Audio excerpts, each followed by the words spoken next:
Welcome to our plant-based kitchen. I'm Bonnie Cake, and I'm here to demonstrate how to make a wonderful, delicious basic seed bread today. Is there anything quite as good as the smell of homemade bread? What about guests? Having guests over and you set the bread maker on a timer and they wake up in the morning to fresh made cinnamon bread. It's just a wonderful, delightful smell. But that's not the only reason to make homemade bread, is it? Yeah. I think the best reason is for health. Health because there is no cholesterol in this bread. There's no fat, no animal products of any kind, and it's great when you're looking to lose some weight. Fat you eat is the fat you wear, according to Dr. John McDougall, and he is so correct. So we're not putting any fat in this bread. Now, another good reason to make your own bread is that you can save money. Even if you only make one loaf every week, which my husband and I do, one loaf a week, you are saving about $27 a month if you are buying the best bread in the store. And keep in mind, this bread has no preservatives in it. No added chemicals, no gum products, very healthy and nutritious. And that's what I want to show you how to do on a regular basis in your home. So, in order to start, the first thing you do when you're making anything in a kitchen or baking or cooking of any kind is to be sure to wash your hands thoroughly. And keep a nail brush by your sink to make sure you not only wash your hands, but also under the nails thoroughly. And take off any jewelry that you might be wearing, because bacteria can form on your hands under any jewelry. So it's just a good idea to remove those first. Now, the next thing you want to do is to make sure you read the recipe. Now that may sound silly, but it's not. Because there are many times when people will start a recipe, and you may have experienced this, where you begin the recipe and you get down about halfway through and you realize, darn, I forgot that ingredient. I don't have it. And what do? It's out to the store to buy it. Save yourself the trip, have it ready before you start. Okay? Now, get the ingredients all in front of you so that you have them ready to prepare whatever it is you're going to be preparing. And today, obviously, I have all the ingredients here for our basic seed bread. Okay? Now, this bread has no oil in it, no dairy, no eggs of any kind. The ingredients start, and I'm going to list them and list them again for you. They're also going to be listed on our website under this video. But the very first ingredient is going to be 1 1/4 cups of water that you're going to put into your bread maker. Now, before the bread maker gets anything put into it, you want to make sure that the paddle is in the bottom of the bread making container. I've made a couple loaves that ended up like hockey pucks because I forgot to put the paddle in it. So you want to make sure after you wash it to put it back into the bread maker with the container. Okay? So it's in there. So let's put the 1 1/4 cups of water, and this can be room temperature or even a little warm, perfectly fine. 1 1/4 cup of water in there. Then you want 3 cups of flour. Now, I have 2 cups of whole wheat flour in here and 1 cup of oatmeal, oat flour. Not oatmeal, but oat flour. Now, if you don't have a local health food store that has oat flour, you can take regular oatmeal and put it in a high-speed blender, and it will actually create oat flour for you. But the oat flour is a very key ingredient. Even if you replace the whole wheat flour with a gluten-free type flour, the oat flour is what helps keep moisture in that bread.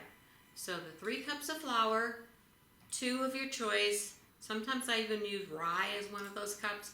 but 2 of your choice and 1 cup of the oat flour in particular. And put that in, just dump it right on top of that water. Okay. Now that we have that in there, the next ingredient is soy milk, dry soy milk. You buy this in a health food store. Comes in a little package like you probably have seen non-fat dry milk. We don't use any milk products in it. This is a soy powder. It adds a little protein and a nice flavor to it as well. So 1.5 tablespoons of dry soy milk. Put that in there. Okay. The next ingredient, 1.5 tablespoons of your choice of liquid sweetener. Now it may be honey, it could be maple syrup, and that's what I have in here. Actually, you could use regular sugar. Okay. Note the particular container this is in. I really like this for measuring out tablespoons of things, because inside it shows the measurements of tablespoons on one side and ounces on the other, and even the measurements are on the outside as well in milliliters, as well as the quarter cup measure. So this is just really handy for a small ingredient measuring like this. And put that in there and put it on the side. And I'll tell you why in just a few minutes. Okay? Right, so there's the sugar. Now most bread recipes call for about 1.5 to 2 teaspoons of salt. My recipe, you're only going to use 1 teaspoon of salt. Salt is not great for you, so I try to minimize it in the cooking. It's also great if you have heart disease of any kind or high blood pressure. Keep your salt intake as low as possible. But you do need the 1 teaspoon in your bread recipe. So we're going to put that 1 teaspoon of salt in here.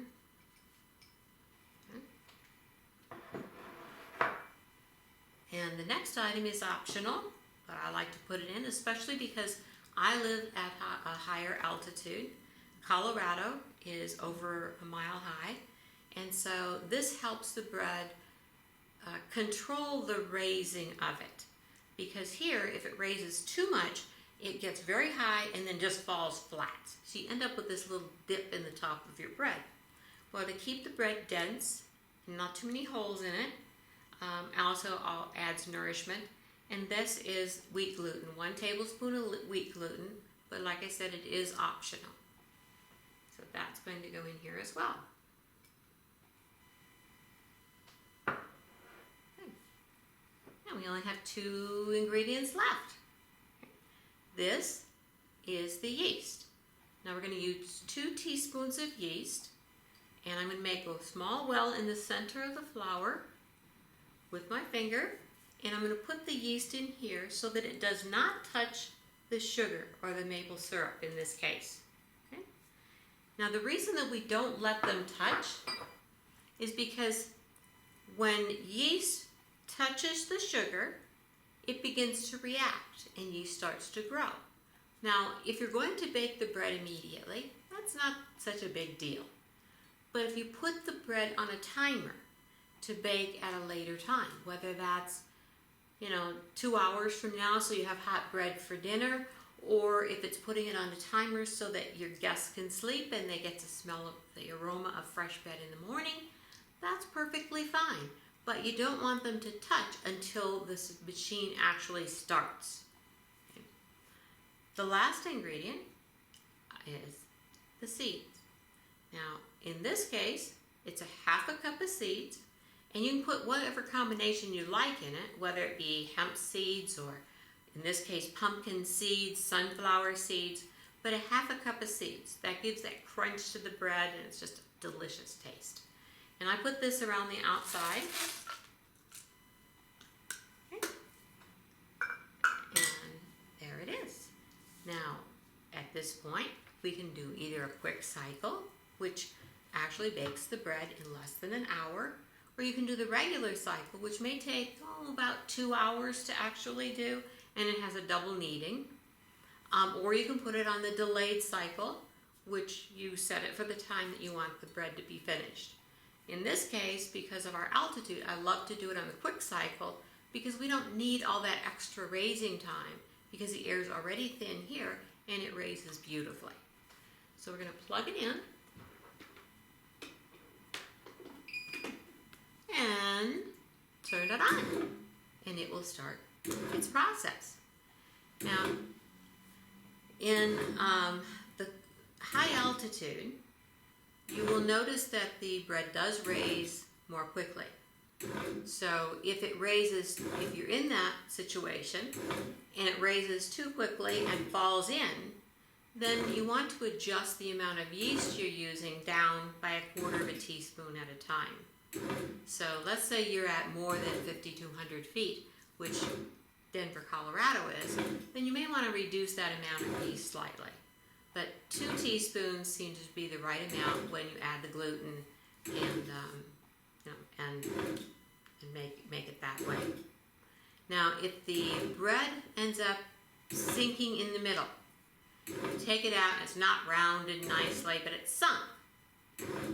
That is an indication that you've got a little too much water in there. So adjust that.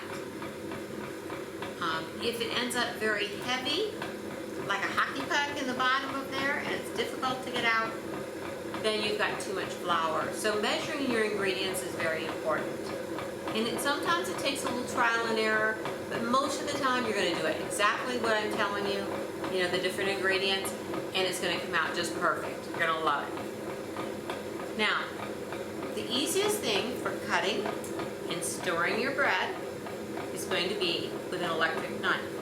Now I have a loaf of bread. I'm going to set the machine aside, let that run. I have a loaf of bread that I finished earlier. Now, if you're going to cut it when it's warm with a regular knife, it tends to squish down. You've probably experienced that. But if you use an electric knife, it is amazingly easy to cut, and you can even eat it warm. So I'm going to keep my fingers away from the blades and cut straight down. And usually you can get about 12 slices out of one loaf. So I'm going to do that. See how easy that is to cut? And nice, flat, even slices. And I like to slice the entire loaf and then store it.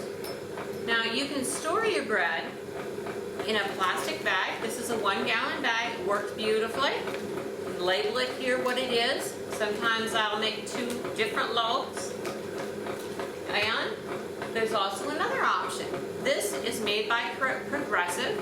It is a bread box, and it has vents on the end of it, which you can adjust for more or less air circulation according to your particular climate. Okay? I like to leave it about halfway so it gets some air circulation in there. And it allows you to put the bread in and slide this out to actually use it. So it's really, really helpful, like this. This goes in here, and it adjusts as you eat the bread. You put this in the refrigerator. Now, keep in mind, the reason we refrigerate homemade bread is because it has no preservatives in it, and it's absolutely delicious and good for you, but it will spoil quicker if it's left out at room temperature. So by putting it in the refrigerator, it's going to keep for about 7 to 10 days. Well, it depends on how hungry everybody is and how much they like homemade bread. But ours lasts, we finish it off within about 7 days actually, and we're ready to make a new loaf at the end of that week. Just to let you know, that's how that's done. So the electric knife is very helpful, and refrigerate. It's very, very good to eat this kind of bread if you're thinking about losing weight, but also really like your bread. There's nothing like this bread with a layer of hummus on the top of it, and maybe a tomato, maybe a little vegan mayo. It's just delicious, just delicious. So let me repeat the ingredients for you in case you're writing them down, but you can also go to our website at www.plantbased plant-based-lifestyle.com, and you will find this video as well as the blog, posting of the recipe as well. The ingredients again are 1 1/4 cups of water, 3 cups of flour, 1 1/2 tablespoons of soy milk, that's dried soy milk, 1 1/2 tablespoons of honey, sugar, maple syrup, whichever one you choose to use in your bread making, a teaspoon of salt, 1 tablespoon of wheat gluten, then that's optional, and 2 teaspoons of bread machine yeast, and last is a 1/2 cup of seeds of your choice. And it'll make wonderful bread you are going to love and make over and over again. Thank you very much. I hope you enjoyed the video, and happy bread making.